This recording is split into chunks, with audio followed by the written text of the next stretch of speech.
Existe uma conexão entre a arte e a política?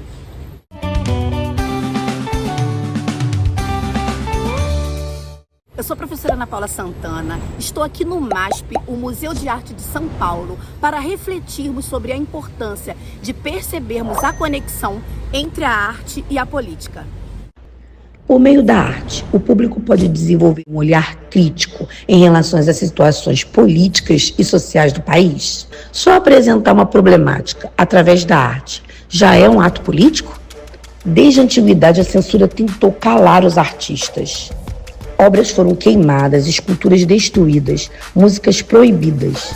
Mas a arte não morre, ela se transforma, pois está sempre se reinventando de alguma forma, influenciando gerações futuras. Os Retirantes de Cândido Portinari é mais do que uma pintura. É um grito silencioso, um retrato comovente da dor e da luta de um povo esquecido, expulsos pela seca impiedosa. Portinari, com seus traços expressivos e cores terrosas, não apenas pinta uma cena, mas nos obriga a sentir o peso daquela realidade. Essa obra é a arte que denuncia, é poesia triste e memória viva de um Brasil que insiste em sobreviver, mesmo diante da fome e da injustiça.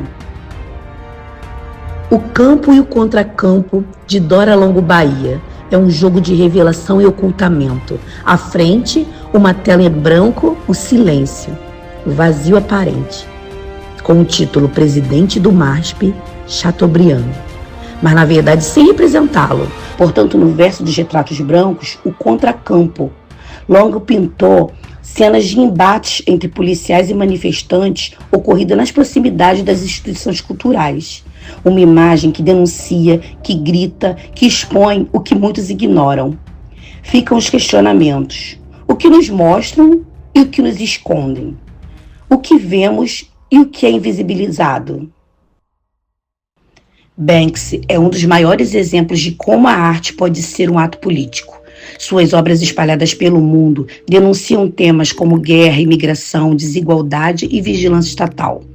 Desde a famosa imagem da menina com o balão vermelho até murais que criticam o consumismo e os conflitos no Oriente Médio. Banksy usa a arte de rua como uma forma de protesto extremamente poderoso. Seu anonimato só aumenta o impacto de suas mensagens, tornando-o um ícone na arte ativista. Diego Rivera, com seus murais revolucionários, usou suas obras para denunciar a injustiça e provocar mudanças sociais, contando a história da luta dos trabalhadores. Outro destaque é o mural de Belfast, na Irlanda do Norte, que reflete décadas de conflitos políticos. Os murais começaram a aparecer nos anos 70. Desde então, mais de 2.000 já foram pintados na cidade e, ao observá-lo, vemos uma verdadeira aula sobre os conflitos ocorridos na história. O grafite nasceu como uma forma de expressão das periferias e rapidamente se tornou um dos maiores símbolos de resistência urbana. Vários artistas de rua usam muros e fachadas para denunciar a corrupção, a pobreza, exclusão social, urbanização descontrolada, desapropriação, violência, despertando a consciência e incentivando o debate sobre os desafios que permeiam o cotidiano. Grafiteiros como Cobra, Mundano, Crânio, Blue provaram que essa arte, antes criminalizada, pode transformar cidades e transmitir mensagens poderosas. Um dos trabalhos incríveis do grafiteiro Mundano tem como objetivo dar visibilidade e dignidade aos catadores de materiais reciclados, que desempenham um papel essencial na reciclagem e sustentabilidade das cidades, mas que, infelizmente, muitas vezes são marginalizados. O projeto revitaliza as carroças usadas pelos catadores e traz mensagens de conscientização. Governos brasileiros usaram a arte para moldar sua imagem e consolidar o poder. Durante o Estado Novo, de Getúlio Vargas, o governo investiu na valorização do nacionalismo por meio da arte. O Departamento de Imprensa e Propaganda promovia obras que exaltavam o Brasil como pinturas e esculturas que representavam o trabalhador e o progresso.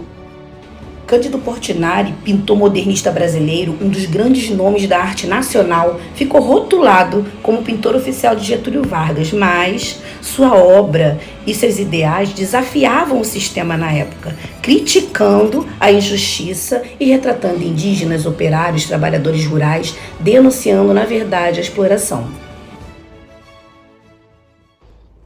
Na ditadura militar, a propaganda do regime também utilizou a arte para criar uma ideia de país forte e em desenvolvimento.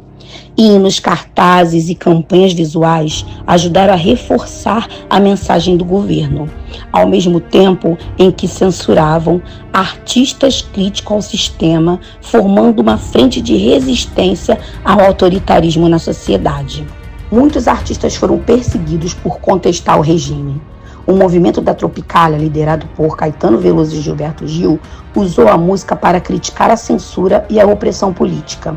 Canções como Alegria, Alegria e Panis et Circenses, que é uma expressão usada para criticar a alienação social, elas misturavam ritmo brasileiro com influências estrangeiras, desafiando a cultura oficial do regime. Nas artes visuais, o artista Hélio Oiticica criou obras interativas que questionavam a estrutura social, como o famoso Parangolé, que transformava a arte em uma experiência sensorial e libertária. Outros artistas, como Cildo Meirelles, desenvolveram projetos que denunciavam a censura, como a série de notas falsas de cruzeiro com frases críticas ao governo.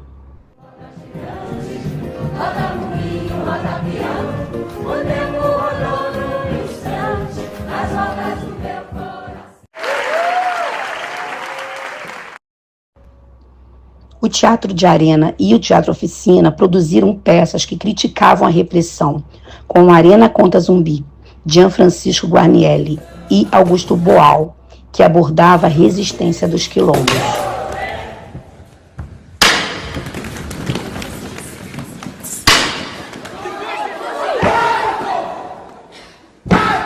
Quem fala agora é rei. Rei de voz e rei dos negros que procura ser livre. Na literatura, autores como Chico Buarque usaram metáforas para burlar a censura e criticar a repressão. Seu livro Fazenda Modelo e músicas como Apesar de Você se tornaram símbolos da resistência cultural. O rock nacional pulsa como um grito de resistência, uma voz que ecoa contra injustiças e questiona o sistema. Desde os anos sombrios da ditadura até os desafios dos dias atuais, o gênero foi mais que música, foi manifesto, revolta e esperança. A arte pode ser uma arma contra a opressão, mas também pode ser usada para manipular. No Renascimento, por exemplo, muitas pinturas eram financiadas pela igreja e pela nobreza, usando a arte para consolidar o seu poder e promover valores renascentistas. Será que ainda sabemos distinguir quando a arte é uma expressão genuína e quando é apenas um instrumento do poder? Hitler entendeu isso muito bem, moldando movimentos artísticos para glorificar seu regime nazista. Como o modernismo já estava definitivamente ligado à imagem de degeneração, Hitler via como uma ameaça aos valores tradicionais e entrou numa tirana perseguição.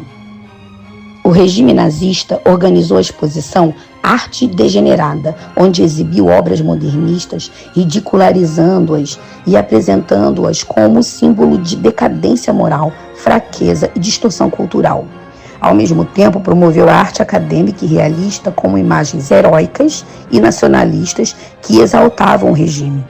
A rejeição ao modernismo também estava ligada ao racismo e à ideologia nazista. Muitos artistas modernistas eram judeus ou tinham influências estrangeiras e Hitler via esse tipo de arte como uma ameaça à pureza cultural ariana. Ele destruiu obras e baniu a exibição da arte moderna na Alemanha. Ao longo da história, a arte tem sido uma chama acesa contra a opressão. Goya expôs os horrores da guerra em 82 imagens que somam uma acusação visual e protesto contra a ocupação francesa da Espanha por Napoleão Bonaparte. Guernica, de Pablo Picasso, tem um forte conteúdo político e social, denunciando os horrores da Guerra Civil Espanhola. O realismo retratava a vida dos trabalhadores e camponeses, denunciando desigualdades sociais. No século XX, movimentos como o dadaísmo e o pop art também tiveram viés político, questionando os regimes autoritários e o consumismo. Hoje, a arte continua sendo um campo de disputa política. Questões como censura em exposições, corte nos financiamentos culturais e a polarização política geram debates sobre o papel da arte na sociedade. Artistas contemporâneos utilizam o digital como meio de protesto, com charges, ilustrações e vídeos virais criticando políticas públicas. O cinema brasileiro, com filmes como Que Horas Ela Volta e Ainda Estou Aqui, continua trazendo reflexões sobre a desigualdade e poder.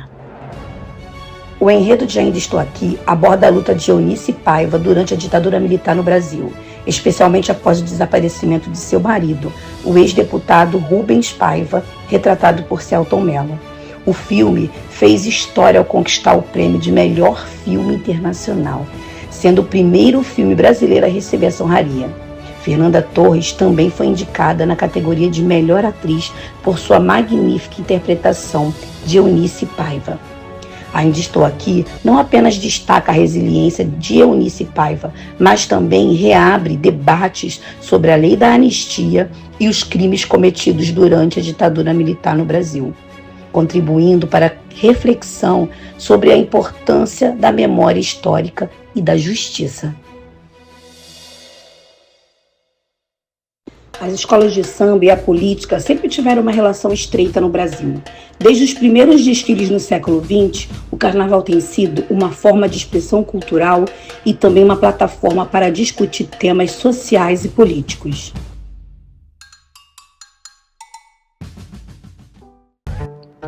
Campo Minado é uma exposição individual do artista paulistano Nuno Martins. A mostra reúne trabalhos incluindo pintura, vídeos, instalações e objetos que exploram como símbolos sociais afetam o direito de ir e vir em áreas urbanas. Uma das obras de destaque é Campo Minado Autorretrato, algo que ele vivenciou com apenas 13 anos de idade.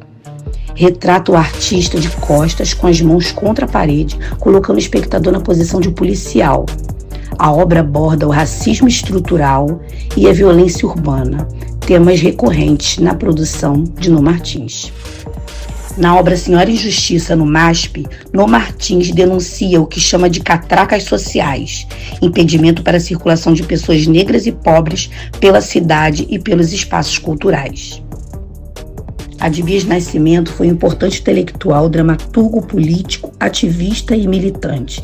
Nessa tela, ele reinventa os símbolos pátrios e verticaliza a bandeira brasileira, substituindo o lema positivista Ordem e Progresso pela palavra Yorubá, Oke, uma saudação ao Oxós, orixá da caça e da fortuna. Você acha que a arte deve ter limite? Até que ponto a arte deve desafiar o que é considerado inquestionável? E qual é o seu papel na construção e desconstrução dessas certezas?